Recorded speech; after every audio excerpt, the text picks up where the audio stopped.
და როგორც გითხარით, დღეს ჩვენი სტუმარი გახლავთ თეატრის, მუსიკის, კინოსა და ქორეოგრაფიის სახელმწიფო მუზეუმის დირექტორი გიორგი კალავდია და როგორც შეგვიძლია ჩვენ ძალიან ბევრი საინტერესო თემაზე ვისაუბროთ. დილამშვიდობის გიორგი, სტუდიაში მომბრძანებისთვის. სანამ უშუალოდ ამ საკითხს შევეხებოდეთ მუზეუმის გულისხმობა, აუცილებლად მინდა აღვნიშნო, რომ გუშინ საუბრისას თქვენ აღნიშნეთ, რომ ტაო-კლარჯეთიდან დაბრუნდით.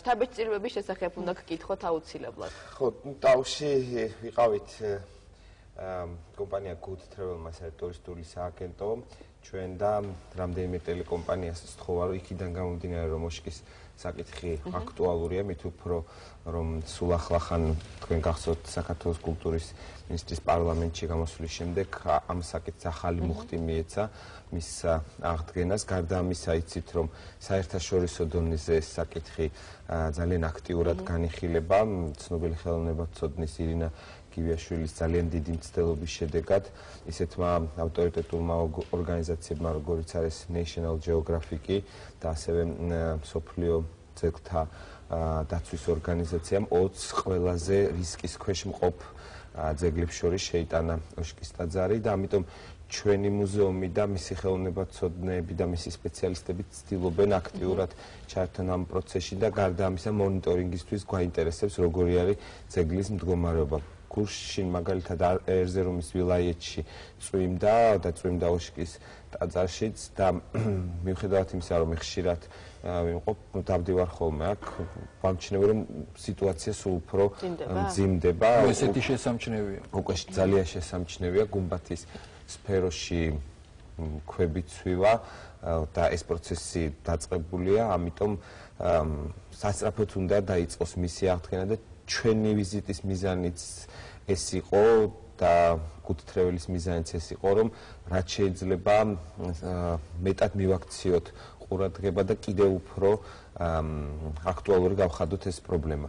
აქედან გამომდინარე ოშკის ტაძარი რომელიც არის ვფიქრობ თუ პერიფრაზირებას მოვახდენ ქართველი ხალხის ავტოპორტრეტი და ჩვენი ღირსების საგანი ის სასწრაფოდ ითხოვს შველას რა უშლის ხელს ამ სამუშაოების დაწყებას? ამ სამუშაოების დაწყებას ფაქტიურად ვფიქრობ რომ უკვე აღარაფერი არ უშლის ხელს და ვფიქრობ რომ ძალიან სწრაფად დაიწყება იცით რომ საზოგადოებაში ამაზე მიმდინარეობდა მსჯელობა მაგრამ აი მიმდინარე პროცესები რომელიც ტაძარში ხდება აშკარას ხდეს იმას რომ აქ რომ ხარაჩოები დადგეს და ტაძრის გამაგრება დაიწყოს ეს არის აუცილებელი და გადაუდებელი საქმე. ეხლა აუცილებლად აი ეხლა სულ ახლახან რამდენიმე წუთის წინ იცით რა იყო და იცით რომ ერზერუმის ვილაიეთი სეისმურად ძალიან აქტიური რეგიონია როგორც კავკასია მთლიანად აქედან გამომდინარე ჩვენ უნდა გავითვალისწინოთ ისიც რომ აი ეს პროცესები ძალიან მოქმედებს ასეთ მნიშვნელოვან არქიტექტურულ ძეგლებზე. საკმაოდ ძლიერი მიწისძვრა იყო. ღვთისწყალობით მეტი აღარ იქნება და ყველაფერი კარგად იქნება, მაგრამ ჩვენ ღვთისწყალობის გარდა უნდა ვიმოქმედოთ და რა თქმა უნდა.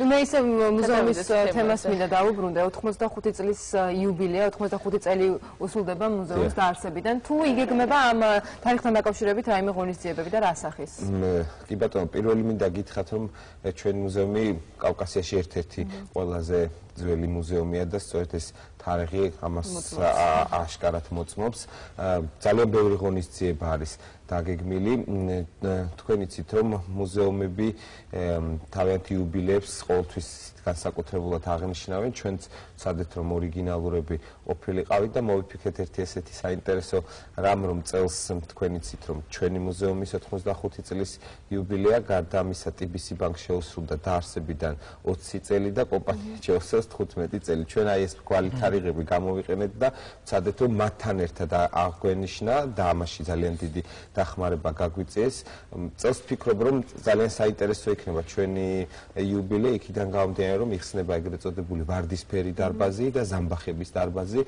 რომელიც გრაფ ოლდენბურგისა და აგრაფინა ჯაფარიძის დროს გაკეთდა და საოცარი იტალიური მხატვრობით იყო დამშვენებული მიმდინარეობს ახლა ამ პროცესის რეაბილიტაციაში რეაბილიტაცია ჩვენ აქტიურად დაგვეხმარა რა თქმა უნდა კულტურისა და ძეგლთა დაცვის სამინისტრო და ასევე ქალაქ თბილისის მერიის კულტურის სამსახური. სწორედ ამ უკანასკნელის დახმარებით მიმდინარეობს უნიკალური ნივთების რესტავრაცია, ასე რომ თქვენ ნახავთ აღდგენილ იაკობ გოგებაშვილის ავეჯს, ასევე საოცარ როიალებს, ქეთო და კოტეს რესტავრირებულ კოსტუმებს და ასე იქნება მუდმივ მოქმედი. ეს იქნება მუდმივ მოქმედი საგამოფენო დარბაზები, მიუხედავად იმისა, რომ მუზეუმი, რომელიც არის 1927 წელს დაარსებული, მას არ ჰქონდა მუდმივ მოქმედი საგამოფენო დარბაზი და აი 85 წლის შემდეგ ჩვენ გვაქვს საშუალება ეს ხარვეზი გამოვასწოროთ და ძალიან მალე ამოქმედდება ეს დარბაზები. გიორგი, არ შემიძლია არ გკითხოთ ბოლო აღმოჩენის შესახებ. მე ვიცი, რომ არქივის გადამუშავების დროს თქვენმა თანამშრომლებმა აღმოაჩინეს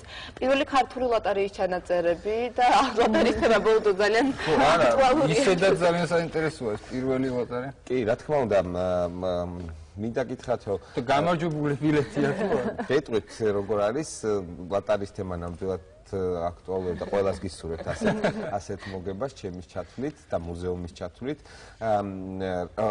რას ნიშნავს შეჩდება ხოლმე კითხვა, რომ როგორ შეიძლება მუზეუმში აღმოჩნდეს რაღაცა, ეს ხომ ისედაც მუზეუმში. ეს არქივი მუშავდება. მე გეტყვით რა შეასახმე, იქიდან გამომდინარე, რომ პირველი ქართული ლოტარიის კომპანია უკავშირდება პირველ ქართულ დემოკრატიულ რესპუბლიკას და მის მთავრობასა და მის ინტელიგენციას ჩვენი მუზეუმის დამაარსებლის დავით არსენიშვილის წყალობით ეს დოკუმენტების ნაკრები გადარჩა, თუმცა იგი არ იყო გახმაურებული, არც გატარებული საინვენტარო წიგნში და აქედან გამომდინარე ეს იყო მისი გადარჩენის საბჭოთა რეჟიმისაგან მისი გადარჩენის ერთადერთი შანსი.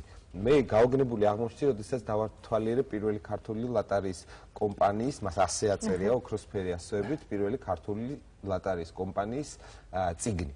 ამ წიგნში არის დაახლოებით 100-ზე მეტი დოკუმენტი და თავმჯდომარე იყო ივანე ჯავახიშვილი. წევრები გახდნენ მაგალითად ექვთიმე თაყაიშვილი, ვანო სარაჯიშვილი, კოტე აფხაზი, ვინც კი გაგიგიათ ძალიან ღირსეული ქართველები და მას ერთვის ძალიან დიდი სია მოგებული. რა იყო, ანუ პრიზი, ანუ ფულადი მოგებული? ფულადი პრიზი იყო, სადღაც 2 მილიონზე მეტი იყო პირველი ბრუნვა ამ ლოტარიის კომპანიისა. თუმცა ეს ლოტარი მოდი ავღნიშნოთ, რომ მაშინდელი 2 მილიონი დღეს ალბათ 2 მილიარდის ტოლს.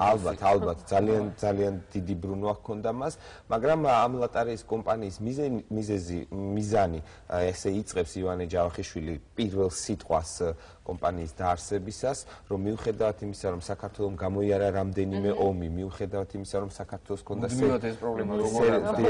სერიოზული პრობლემები, მიუხედავად იმისა, რომ ეკონომიკური კრიზისია, ჩვენ ვაარსებთ ლოტარიის კომპანიას იმისათვის, რომ ვგავდეთ ევროპის სახელმწიფოებს და გარდა პირადი მოგებებისა, ეს თანხა მოვახმაროთ ქართული უნივერსიტეტის მშენებლობას, ქართული თეატრის მშენებლობას და მართლაც ძალიან დიდი წვლილი შეიტანა დღეს მოქმედ ლოტარიის კომპანიას ვთხოვეთ, რომ ეს მემკვიდრეობითი საქმე გაგრძელებული იყო, თვითონ ამ ხელნაწერის რესტავრაცია სწორედ ამ ლოტარიის კომპანიამ დააფინანსა და აქედან გამომდინარე რაღაც მემკვიდრეობითობა გრძელდება ამ თვალსაზრისით. მართლაც მნიშვნელოვანი აღმოჩენა აღიაროთ.